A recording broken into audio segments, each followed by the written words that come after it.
When a company makes a huge purchase, like a brand new fleet of vehicles, have you ever wondered what happens next?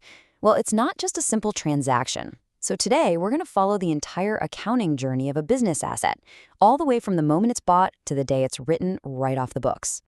All right, let's jump right in with a little scenario. Picture this. A local bakery buys a shiny new van for 50,000 bucks, to deliver all those delicious cakes and fresh bread. So here's the big question. Can the bakery just call that entire 50 grand an expense for this year?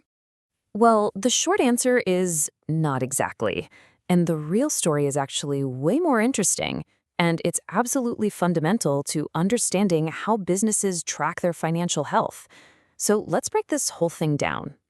Okay, to really get this, we first have to be super clear on what we even mean by an asset in the first place, at least in the world of accounting. And here's the key distinction. We are talking about what's called a non-current asset. Now, this isn't like the flour or the sugar that the bakery buys to turn into cakes and sell right away. Nope. This is something bought for long-term use, something that's going to help the business make money for years to come. And that new van? It's the perfect example. So how do we figure out the true cost of that van? Because as it turns out, the price you see on the sticker, that's really just the starting point. This brings us to a really crucial idea: capital expenditure. Basically, any money you spend to get an asset and get it ready for work isn't just a simple expense that vanishes at the end of the year. Instead, that cost gets capitalized. And that just means it's added to the value of the asset itself on the company's balance sheet. This table really makes it clear for our bakery's van. See, on the left, you've got the capital costs, the big one-time things like the purchase price, delivery fees, sales tax, even getting some custom shelves installed. On the right, you've got what are called revenue expenses. That's all the ongoing day-to-day stuff like insurance, gas, and oil changes. So you add up all those capital costs from that left column. And suddenly, the van isn't a $50,000 asset anymore. On the books, it's actually a $59,000 asset.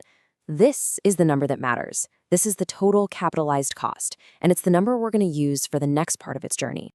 Okay, so we've got the van on the books for 59 grand. But let's be real, we all know it's not going to be worth that forever. So how do accountants deal with this slow, inevitable drop in value? This is where we meet a huge concept in accounting: depreciation.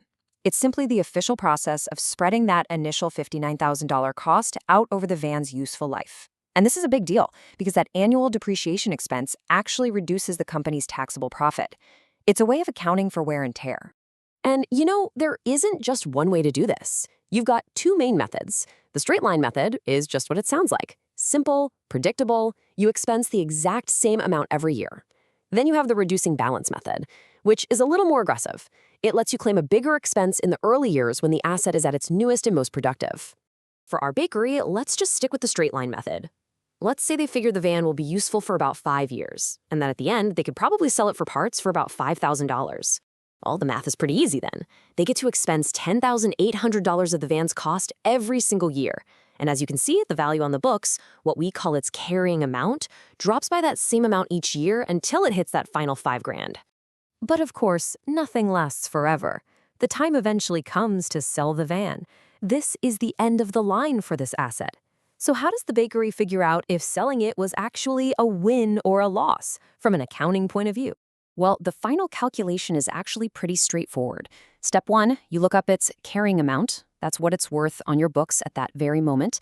Step 2, you compare that to the sale proceeds, the actual cash you got for it. And step 3, the difference tells you everything. If you got more than it was worth on paper, you made a profit. If you got less, you took a loss. So let's run the numbers. Remember our table? After 3 years, that van's carrying amount is down to $26,600. Now, if the bakery finds a great buyer and sells it for 30 grand, boom, that's a $3,400 profit they have to record. But if the market's not so great and they only get $20,000 for it, well, that's a $6,600 loss. And either way, it has to be officially put on the books. Okay, I know what you might be thinking. This seems like a ton of work for just one little delivery van, right? So why do businesses go through all this trouble? Why does any of this really matter? Well, it really all boils down to two things: accuracy and control.